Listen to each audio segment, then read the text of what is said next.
지난 3월 3일날 북한인권법이 시행됐고 한 6개월여 만인 지난 5월 4일날 시행령이 가로가 있습니다.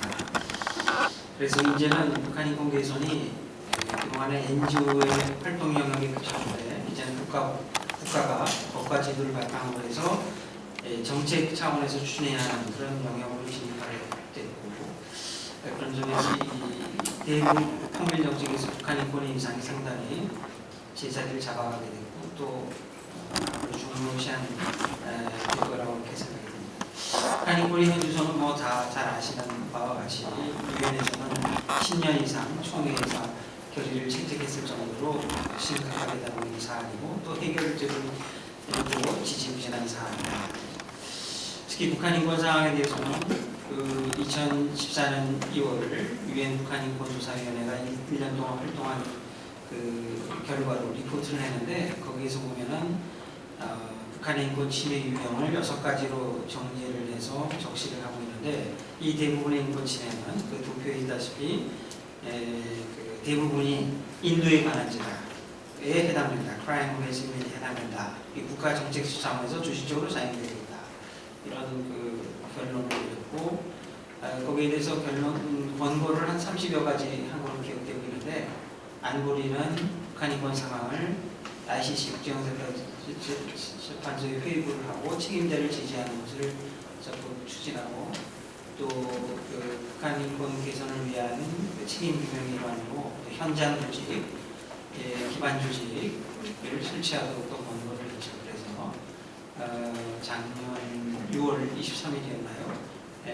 서울에서 유엔 인권사무소 서울 북한이라는 말을 쓰지 않았지만 실제로 랜데이트에 북한인권을 하고 있기 때문에 유엔 북한인권 사무소가 설치가 되었고요.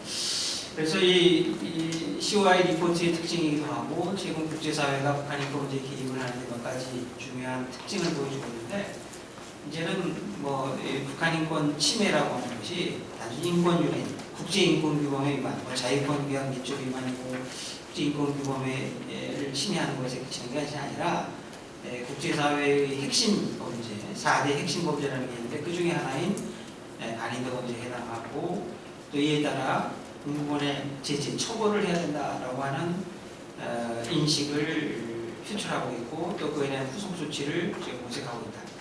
두 번째는 북한의 그 인권 침해는 종국에 있어서는 북한의 최고 지도자인 슈프림 리더인 과거의 김정일이고 김정은에게 책임이 있다. 나 몰라라 할 수 있는 사안이 아니다. 뭐 해당 현지에서 인권 침해하는 그 사람의 어떤 개인의 문제에 그치는 것이 아니라 이게 국가의 조직 차원에서 정권 차원에서 이루어지고 있고 그 다음에 정부에서 최고 지도자가 책임을 져야 된다. 그 다음에 R2P, 보호책임 법리가 작동하고 있다고 하는 것이죠. 그래서 유엔 총회에서 인권이사의 결의를 채택하고 COI를 설치해서 리포트를 내고 또 최근에는 또 뭐 독립 전문가 2명의 독립 전문가를 설치한다든가 뭐 이런 것들. 뭐 아직 그 인권 문제를 독자적으로 제재하는 것은 미국이 개별적으로 하고 있지만 유엔 안보리 차원에서는 아직 거기까지 이루고 있지 못하죠. 그러나 어쨌든 R2P의 소위 그 3필러스라고 해서 3개 기둥이 있는데 지금 제1기둥과 제2기둥은 작동을 하고 있는 상황이다. 이렇게 볼 수 있겠고 그 다음에 이제 ICC 등 국제형사 절차의 제소를 권고해서 이제 국제형사적인 문제로 해결을 모색하고 이것이 또 다시 피드백에서 북한인권 침해를 억제하는 그런 효과를 기대하는 것으로 지금 나가고 있다. 이렇게 볼 수 있겠고요. 아시다시피 지금 북한인권의 국제사회의 동향은 과거에 이제 북한인권 개선의 어떤 중심축은 유엔이 작용을 하고 있고 유엔이 주된 역할을 하고 있습니다. 그리고 그런 유엔 총회가 또 인권위원회, 인권이사회 전진인권위원회가 2003, 4, 5년 동안에 이제 결의를 채택을 했었는데 몇 나라가 이제 입법적 개입주의라고 할까요? 입법을 통한 북한 인권 개선을 모색 추진하는 그런 입법적 개입주의 양상을 적용합니다. 미국, 일본, 한국 이건 지금 이제 북한인권법을 제정했고 또 호주에서도 북한인권법을 좀 지금 제정하려는 움직임이 있는 것이 들리고 있습니다. 한인교포가 호주에서 여야 간에 다 영향을 발휘하는 교포가 있는데 거기서 나서고 있는 것을 제가 알고 있고 또 저도 만나본 적이 있습니다. 그리고 북한 인권 결의가 이제 유엔 총회 차원이 아니라 또 유럽 연합에서도 결의가 채택된 바가 몇 차례 있는데 이제 각국 의회에서도 북한 인권에 관해서 뭐 뉴질랜드라든가 뭐 저기 그 중남미 국가에서도 뭐 칠레에서도 최근 아르헨티나라든가 이런 나라에서도 인권에 대해서 적극 결의를 채택하고 있고 이것이 북한 인권 문제의 관심이 국제적으로 점차 확산되어가고 있는 것을 안전하고 있고 이런 추세를 우리가 외면할 수 없어서 또 국내적 비판도 직면해서 19대 국회 말에 이제 북한 인권법의 결국 어렵사리 채택이 되지 않았나 이렇게 보여지고요. 지난 6개월 동안에 걸쳐서 시행령 제정 과정에서 통일부가 나름대로 애를 쓰고 또 성의를 많이 보였어요. 그래서 북한 인권 단체들하고 대화도 하고 의견 수정도 노력하고 초안을 3월 말에 작성을 했는데 그 초안 작성할 때 제가 좀 검토견도 쓰고 김상 박사도 그렇게 했겠지만 그래서 굉장히 많이 고쳤습니다. 유관부처 간의 협의뿐만 아니라 NGO의 의견도 상당히 많이 제가 수용하고 있는 것으로 알고 있고 그런 회의에도 제가 회의를 주재한 적도 있었습니다. 어쨌든 북한인권법이 이제 제정이 됐는데 이게 보면은 뭐 거기 보면 대화, 교류 협력, 뭐 지원의 요소도 있죠. 그러나 상당히 좀 소프트한 요소보다는 북한인권 침해를 기록하는 상당히 북한 정권을 자극한다 볼까 북한이 아주 싫어하는 그런 요소도 있고 국제 공조, 압박이라고 하는 요소도 있습니다. 그래서 이 소프트한 요소, 하자한 딱딱한 요소들이 지금 같이 들어가 있고 이걸 잘 어떻게 지혜롭게 우리가 구사하는 인권 문제의 뭐 전략 전술이라는 표현을 쓰는 것은 그렇게 적합해 보이지 않고 우리가 보편적 가치 차원에서 순수하게 또 일관되게 접근하고 해결 추구해야 되지만 또 남북 관계 전반을 우리가 생각하기 때문에 이 북한 인권 개선을 위해서도 우리가 전략적인 접근이 필요할 수 있다. 그래서 우리가 국제 무대에서 또 남북 대화라든가 또 소프트한 측면과 하드한 측면을 어떻게 잘 배합할 것인가 우리가 앞으로 고민을 잘 해야 될 것이라고 생각합니다. 그리고 또 국제협력, 이 북한 인권 문제가 오랜 기간에 걸쳐 있는 이런 정말 행복한 문제고 고질적인 거기 때문에 단신대 해결될 수가 없잖아요. 그리고 우리 혼자 해결한다고 해서 북한이 뭐 끄떡도 안 하기 때문에 유엔 안보리 결의도 뭐 무시하고 외면하는 판이니까 우리가 그럼에도 불구하고 우리가 북한 인권 개선을 위해서는 국제 공조 그것이 실효성을 좀이라도 높일 수 있고 또 명분도 우리가 강화할 수 있는 일이기 때문에 우리가 국제 공조를 잘 활용해야 한다는 생각이 듭니다. 북한 인권법 다 잘 아시고 있는데 제가 시간이 지금 5분 남았는데 북한 인권법에서는 몇 가지 정책 수단이랄까 기구를 북한 인권 개선 기구를 두고 있는데 통일부의 북한 인권주기 자문위원회 또 통일부 산하의 독립재단 보면 북한인권재단 또 외교부의 북한인권 대외증명대사 또 통일부의 북한인권 기록센터를 두고 있고 법무부의 북한인권 기록보존소라고 해서 이 5개의 기관을 설치했고요. 또 이 기관은 이제 인권기구 정책수단으로서는 뭐 국제사회에서 뭐 압박을 가하고 공조를 실시하고 협력을 하고 때로는 또 인도적 지원하는 부분도 있고 또 NGO를 지원을 하고 또 북한인권 교육 같은 것도 하겠죠. 그래서 역량을 강화하거나 또 전문가를 키우거나 근데 북한인권 교육에 관해서는 법에는 없는데 시행령에는 들어가 있는 것 같아요. 시행령에 들어가 있고 또 그건 뭐 법규적인 있으나 없으나 관계없이 또 해야 될 일이라 이렇게 생각되고 우리가 다양한 이제 정책 수단을 갖고 있는데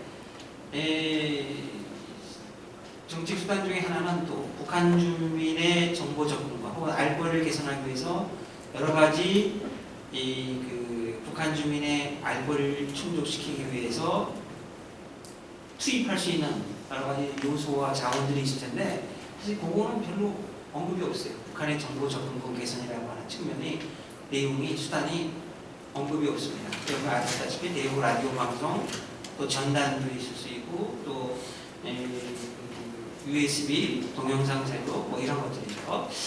또 경우에 따라 탈북자들을 인적으로 왕래한 탈북자들을 활용하는 거 이런 거 있는데 미국의 북한인권법에서는 이에 대해서 언급들이 있어요. 규정들이 있어요. 근데 우리 법에는 없습니다. 그런데 뒤에 가서 이제 쟁점 사항에서 얘기하겠지만은 이거는 여러 가지 여야 간의 그 타협이 법안에서는 다 있었는데 마지막 순간에 여야 타협의 성분으로 빠진 것으로 그렇게 저는 이해하고 있습니다. 쟁점, 현황과 쟁점이기 때문에 우리가 북한인권법 시행 과정에서 이제 쟁점되는 사항과 관련해갖고 이미 언론에서도 좀 나왔는데 이 재외 탈북자 지원 단체 있지. 예? 그러니까 이제 해외에서 탈북자를 돕는 단체. 이들 중에 일부는 또 국내 그 탈북자를 들고 옵니다. 여러 가지 산전, 수정, 공연을 다 해가지고 그 과정에서 탈북 브로커가 뭐 과거에는 뭐 한 300만 원, 200~300만 원 된 요새는 북한이 국경을 차단하고 굉장히 감시감도 철저하게 해서 800만 원 내지 1000만 원까지 또 단가가 다시 올라갔어요. 옛날도 뭐 그런 얘기가 되고 있습니다. 그런데 이제 뭐냐면 북한 인권단체들이 시행령 만드는 과정에서 이 재외 탈북자를 돕는 단체에 대한 지원 이 부분이 지금 전혀 언급이 없고 법적인 공백상 때문에 유지되고 있다. 또 어떤 분들은 이것을 통일 촉진 또 북한을 뭐 붕괴한다고 하고 통일을 촉진하는 가장 중요한 수단이라고 생각하는 분들도 있어요. 저는 개인적으로 거기에 동의하지는 않지만 이게 이제 이 통일 정책의 중요한 수단을 왜 정부가 눈 감고 있고 노력하지 않고 북한 인권법에서도 이걸 유지 않는다면 어떻게 되느냐 이런 식으로 해서 굉장히 이 조항이 들어가기를 기대하고 요구를 했습니다. 그런데 중요한 특징이 하나 있는데 북한 인권법에서는요, 법에서는 북한 이탈 주민이라는 단어가 안 나옵니다. 다만 시행령에서는 북한 이탈 주민이라는 단어가 나오는데 북한 인권 실태를 조사하기 위한 그 과정에서 북한 이탈 주민을 조사 대상으로 뭐 취급한다고 할까요? 그렇게 이해하고 있어요. 즉 북한 이탈 주민을 보호와 지원에 대상으로 삼고 있지 않다. 이건 무슨 말 뜻이냐? 북한 이탈 주민의 보호 및 정착 지원하는 법률하게 이미 97년 제정이 된 게 있는데 보호 및 지원의 문제는 그 법에 떠넘기고 있는 것이다. 거기에도 아까 그 단체의 지원은 없죠. 그러니까 여전히 그건 사각지대고 공교로 남아있는데 그 법으로 떠넘겨있다는 것이라는 입장이 여야 간의 타협이고 여야 간의 인식이고 거기에 암묵적으로 동의하고 있는 거예요.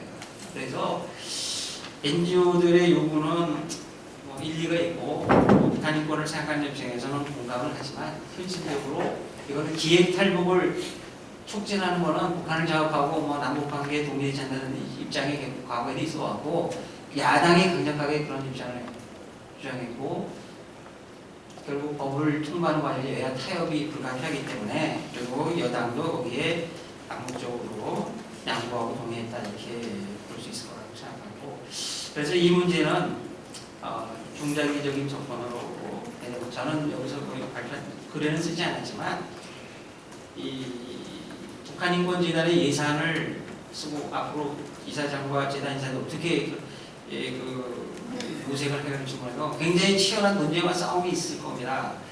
근데 저는 개인적으로 그 북한 이탈 주민 지원 단체, 해외에 있는 탈북 단체는 지금도 교회나 NGO를 통해서 하고 있어요.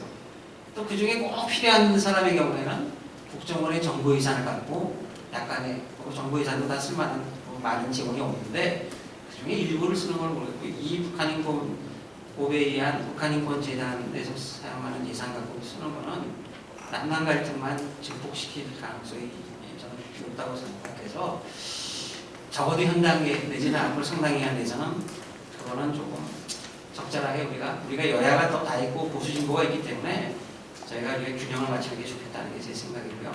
다만 이제 정보 접근법에서 북한이 알 권리에 대해서는 북한 인권법에 없어요. 그러나 이거는 없다고 해서 못하고 금지된 거냐 그건 아니라는 것이죠. 그래서 북한 정보 접근법에서는 국가인권위원회도 두 차례가 그 정보와 국회에 대해서 이 권고를 한 사항입니다. 그래서 저는 여기에 방송, 라디오 전단, USB 동영, 그래서 저는 방송과 USB 동영상을 어떻게든 북한에 들어오는 거는 찬동하는데 이 전단 문제가 또 아주 어렵잖아요.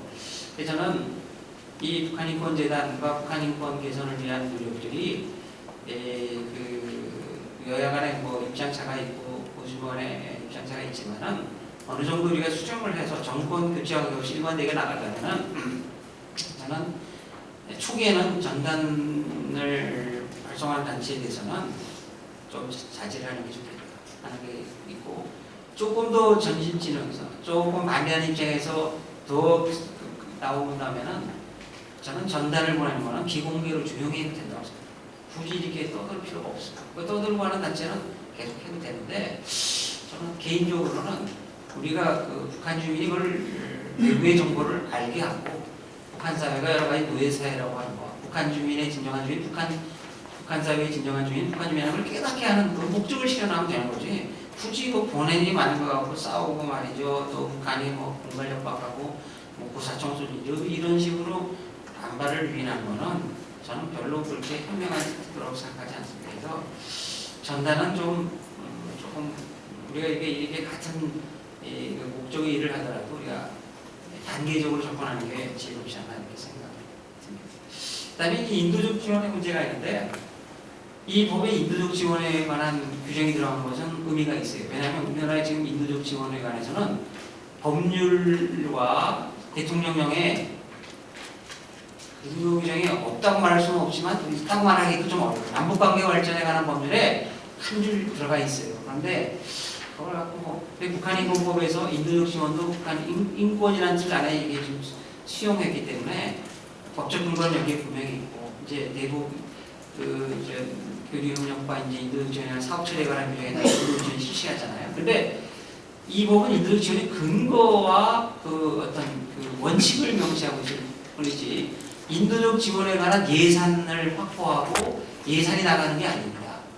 여기는 인도적 지원에 관한 연구조사에 관한 지원만 북한인권제도 예산에서 편성해갖고 지원하게 되지, 인도적 지원 그 자체, 뭐 예를 들면 쌀이 됐든 의약품이 됐든 뭐 비료가 됐든 아니면 뭐 감자가 됐든 그걸 여기서 하는 게 아니에요. 그건 어디서 하냐? 남북협력기금법에 따라서 지원하는 거예요. 별도 프로그램 예산이 있어요. 그 점을 우리가 알아야 된다는 것이고, 이제 마무리되죠. 북한인권재단의 운영은 뭐 다른 분들이 얘기할 거기 때문에 제가 생략하고, 이 북한인권기록센터와 북한인권기록보존소, 법무부가 이게 원래 법무부에 들려고 했는데 이 쪼개졌잖아요. 그런데 쪼개짐으로 인해서 또 나름대로 이 뭐 긍정적인 측면도 있어요. 이게 지금 통일부하고 법무부가 하는 역할이 아주 명쾌하게 드러나 있지 않고 마치 암호해놓은처럼, 제가 그래서 조용히 하라고 하는, 통일부는 행정조사 그 자체만으로는 절대로 통일의 과거 청산제를 삼을 수가 없습니다. 통일의 과거 청산제가 되려면은 그 검사의 그 지휘 아래 조소가 작성이 됩니다. 그래서 뭐 피해자 진술 조서는 혹은 증인 신문 조서는 혹은 범죄 사실이 적시된 조서를 품어야 되는데, 그거는 통일부 관리가 일반 관리가 절대 할 수 없거든요. 그래서 지금 통일부의 법무부 검사를 파견하도록 한 거는 그게 좀 뭔가 그런 냄새가 좀 있어요. 지휘하에. 그 다음에 지금 법무부가 하는 게 단지 문서 보관하는 거, 아카이브만 하고 그냥 키베이지에서 통일부에서 나온 자료 갖고 그냥 보관만 하느냐, 그거 여부도 확실치가 않아요. 그래서 지금 법률과 대통령령에 나름대로 규정을 두고 있는데, 아직도 이 일반인들도 무슨 소리인지 잘 모르겠지만 법률가 입장에서도 정확한 권한을 한계를 명시놓지 않는데, 이게 오히려 지혜로울 수가 있고, 지금 보면 이게 이렇게 법으로 규정해놓고 그래서 대비 처리, 비밀 분류 처리해서 국회에서 요구해도 지금 자료 안 주는 겁니다. 틀림없이 지금 그렇게 해놨어요. 그래서 통일을 과거 정산하고 통일 전에 북한인권침해 경고하고 억제하는 기능만 수행하면 현 단계에서는 그것이 충분하다. 통일된 상황에서 그때 꺼내가지고 과거 청산자를 주면 그때 가서 하는 거고요. 그래서 뭐 일종의 뭐 이렇게 효율적인 운영은 아닐지 몰라도 어쨌든 남북 관계에서 우리 정부 국회가 고심을 하고 어렵게 했지만 그래도 잘된 그런 건 아닌가, 오히려 반면적으로 그렇게 생각해봤습니다. 시간이 없기 때문에 그 정도만 말씀드리고 나중에 토론이 있으면 뭐 보완적인 말씀을 드리도록 하겠습니다. 고맙습니다.